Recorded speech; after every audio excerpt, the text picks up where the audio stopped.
असं वाटतं.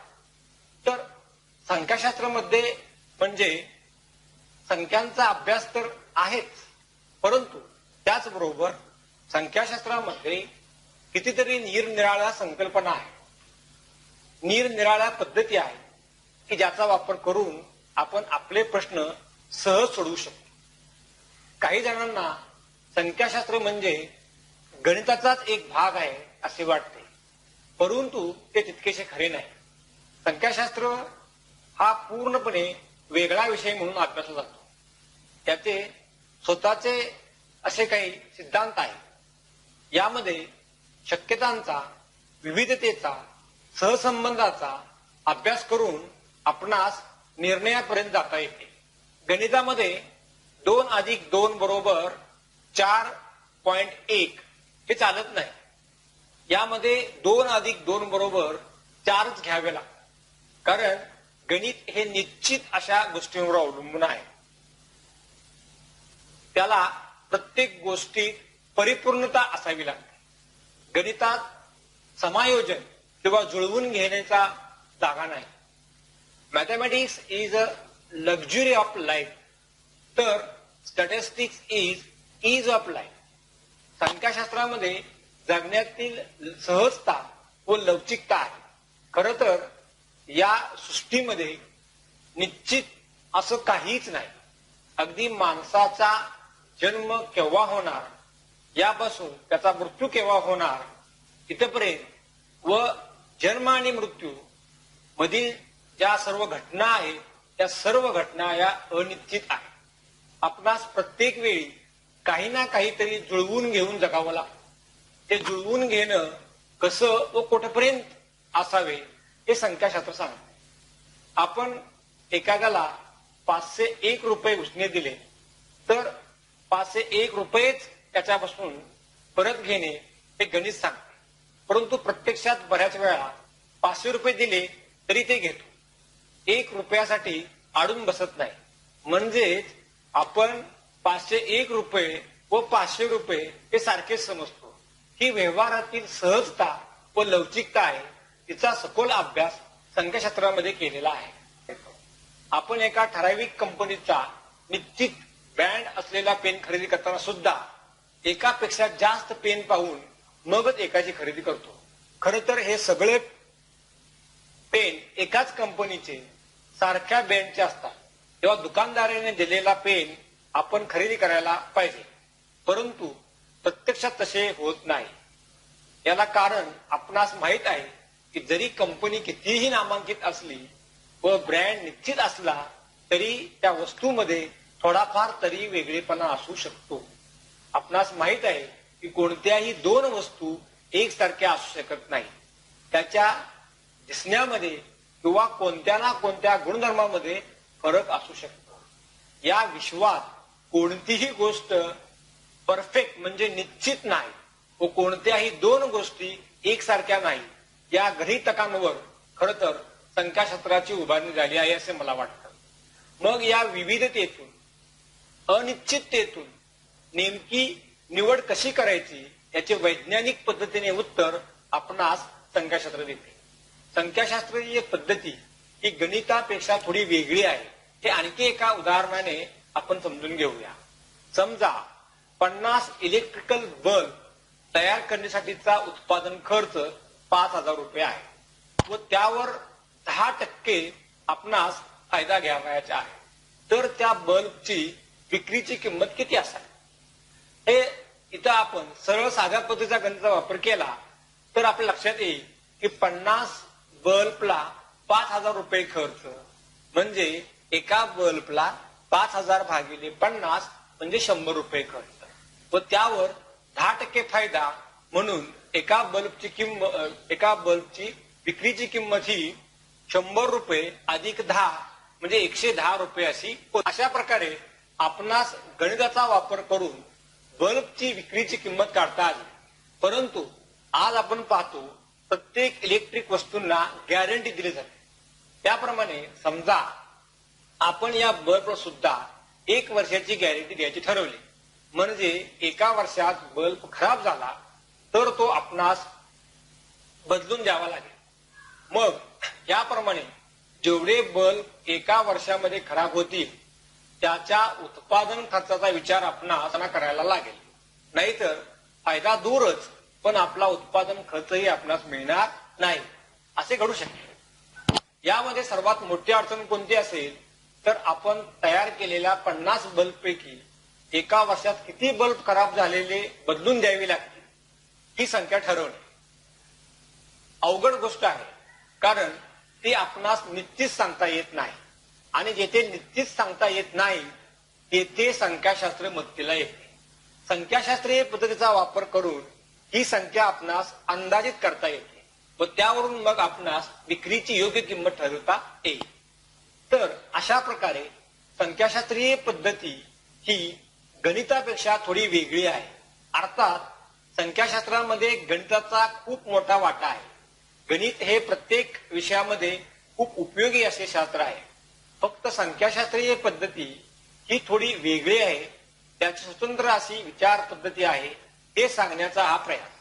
संख्याशास्त्राचे अनेक पैलू आहेत, त्यापैकी हा एक आहे. संख्याशास्त्र म्हणजे आकड्यांबरोबरचा खेळ. हे तर सर्वमान्य आहे. असंख्य संख्यामधून आपणास हवी ती माहिती देण्याचं काम संख्याशास्त्र करते. जर तुमच्या समोर 1000 मुलांचे गुण ठेवले तर त्यातून काहीच अर्थबोध होणार नाही.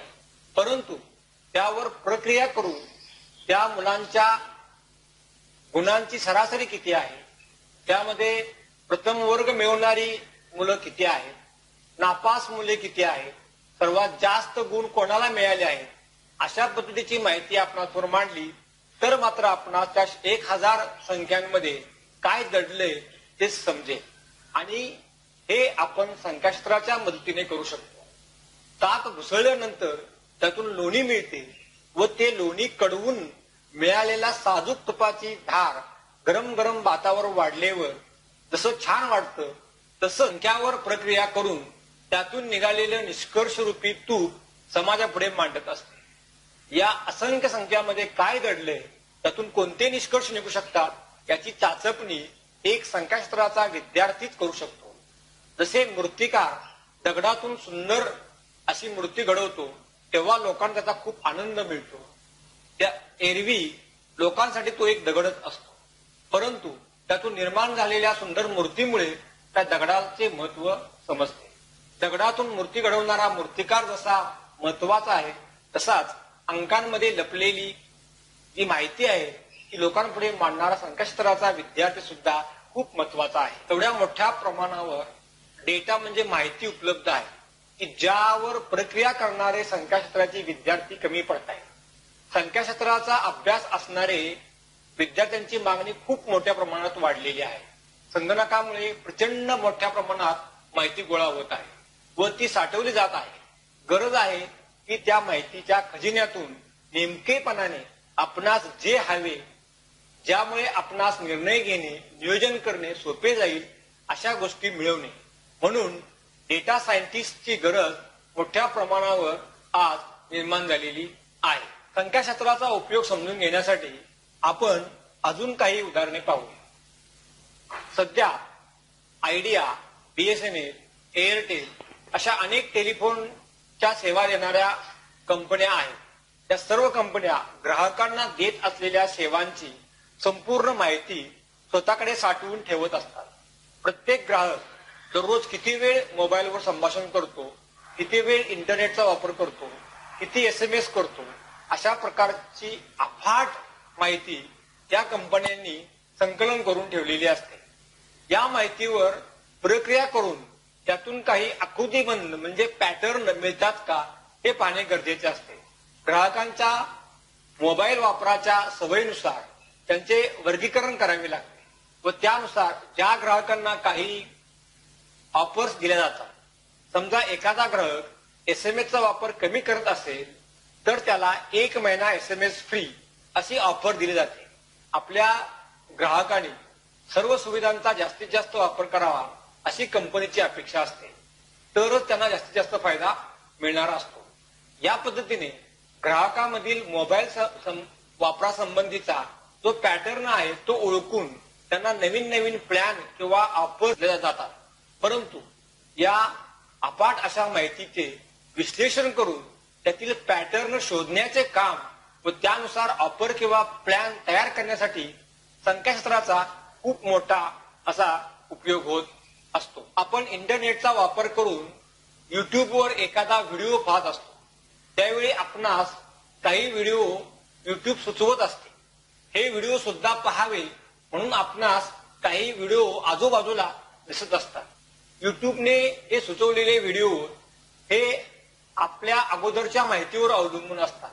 आपण अगोदर कोणत्या गोष्टी पाहिलेल्या आहेत यावरून आपली आवड निवड काय आहे त्याचा अंदाज घेऊन ते आपणास अशा प्रकारच्या गोष्टी सुचवत असतात. येथे सुद्धा मोठ्या प्रमाणावर माहितीचं संकलन झालेलं असतं. त्याचे वर्गीकरण करण्यासाठी व आवड निवड ठरवण्याकरिता संख्याशास्त्राचीच मदत घ्यावी लागते. संख्याशास्त्राच्या बऱ्याच व्याख्या अनेक जणांनी केलेल्या आहेत. त्या सर्वांचा अर्थ असा आहे की डेटा म्हणजे माहिती समजून घेऊन त्याच्या अनिश्चित अशा पार्श्वभूमीवर निर्णय घेण्यास मदत करणारे विज्ञान म्हणजे संख्याशास्त्र होय. संख्याशास्त्र हे असं एकमेव शास्त्र आहे ज्यामध्ये वेगवेगळे तज्ञ एकाच डेटामधून वेगवेगळे निष्कर्ष काढू शकतात. अशा या विविध क्षेत्रामध्ये अनेक ठिकाणी उपयोगी असणाऱ्या संख्याशास्त्राचा अभ्यास करावयाचा असलेच विद्यार्थ्यांमध्ये काही क्षमता असणे गरजेचे आहे. यामध्ये एखादी गोष्ट विश्लेषणात्मक व तार्किक विचार करून समजून घेण्याची क्षमता ही फार महत्वाची आहे. संख्याशास्त्राचा अभ्यास जिज्ञासू, सृजनशील व संयमी वृत्तीचा, शिस्तबद्ध पण लवचिक विचार करणारा व चांगला श्रोता असला पाहिजे. त्याला एकमेकांबरोबर चांगला संवाद साधता आला पाहिजे. लहान लहान गोष्टी तपशीलवार तपासण्याची व स्वतंत्र निर्णय घेण्याची क्षमता त्याच्यामध्ये असली पाहिजे. त्याला संगणकीय ज्ञान असणे गरजेचं आहे. संख्याशास्त्राचा वापर हा इतर सर्व विषयांमध्ये होत असतो. त्यामुळे अशा विषयांची थोडीफार माहिती त्याला असली पाहिजे. हा विषय इतर विषयांच्या प्रश्नांची सोडवणूक करतो. संख्याशास्त्रातील थोर शास्त्रज्ञ C.R. राव म्हणतात, भौतिकशास्त्र, रसायनशास्त्र, जीवशास्त्र या शास्त्रांचा अभ्यास आपण त्या विषयातील प्रश्न सोडवण्याकरिता करतो. पण संख्याशास्त्र हे एक असं शास्त्र आहे की ज्याचा अभ्यास आपण इतर विषयातील प्रश्न सोडवण्याकरिता करतो. बऱ्याच लोकांना संख्याशास्त्रीय संज्ञा समजत नाही, तेव्हा त्यांना त्यांच्या भाषेत त्या सोडवून घेता आल्या पाहिजे. ज्याप्रमाणे डॉक्टर एखाद्या पेशंटकडून लक्षणे ऐकून घेतो व त्याचं वैद्यकीय भाषेत निदान करतो व मग त्याला औषधोपचार देतो, तसंच काहीच संख्याशास्त्राच्या अभ्यासकाला करावं लागतं. त्याला बऱ्याच वेळा टीम मध्ये राहून काम करावं लागतं. तेव्हा इतर सदस्यांबरोबर नीट संवाद साधता आला पाहिजे. अशा प्रकारच्या क्षमता असणाऱ्या मुलांना या क्षेत्रामध्ये प्रचंड अशी संधी उपलब्ध आहे. शेतीचे नियोजन व त्यातील संशोधन, हवामानाचा अंदाज वर्तवणे, रेल्वे व एसटी बसचे मार्ग ठरवणे, विमा कंपन्यांमध्ये विमाधारकांचे प्रीमियम ठरवणे आणि नवीन नवीन प्लॅन तयार करणे, ज्या गोष्टी वेळेवर अवलंबून आहेत त्यांच्यामधील संबंध शोधून भविष्यातील घटनांविषयी अंदाज बांधणे, या आणि अशा खूप ठिकाणी संख्याशास्त्राचा उपयोग होत आहे. संख्याशास्त्रीय माहिती गोळा करून त्यावर प्रक्रिया करणारी तालुका स्तरापासून ते राष्ट्रीय स्तरापर्यंत जी सरकारी कार्यालये आहेत त्यामधून मिळणाऱ्या माहितीचा सरकारला नियोजन करण्यासाठी व निर्णय घेण्यासाठी नेहमीच खूप असा फायदा होत आहे. या कार्यालयामध्ये सुद्धा मोठ्या प्रमाणावर संख्याशास्त्राच्या विद्यार्थ्याला नोकरीच्या संधी उपलब्ध आहेत. या व्यतिरिक्त reserve bank of India, state bank of India, insurance company या सरकारी बँकांबरोबरच खाजगी सर्व बँका, सॉफ्टवेअर तयार करणाऱ्या कंपन्या, औषध निर्माण करणाऱ्या कंपन्या, मार्केटिंग करणाऱ्या कंपन्या, सर्व औद्योगिक क्षेत्रामध्ये अशा शेकडो ठिकाणी संख्याशास्त्राच्या विद्यार्थ्याला रोजगार मिळत आहे. भारतासारख्या विकसनशील देशाचा विकास नियोजनबद्ध, आखीव व रेखीव करायचा असेल तर यामध्ये संख्याशास्त्राची भूमिका ही फार महत्वाची आहे. ज्या दिवशी संख्याशास्त्राचा अभ्यासक प्रशासकीय अधिकारी म्हणून काम पाहत असेल तेथील कामाचा दर्जा हा नेहमीच उच्च असा राहिलेला असेल. संख्याशास्त्राच्या अफाट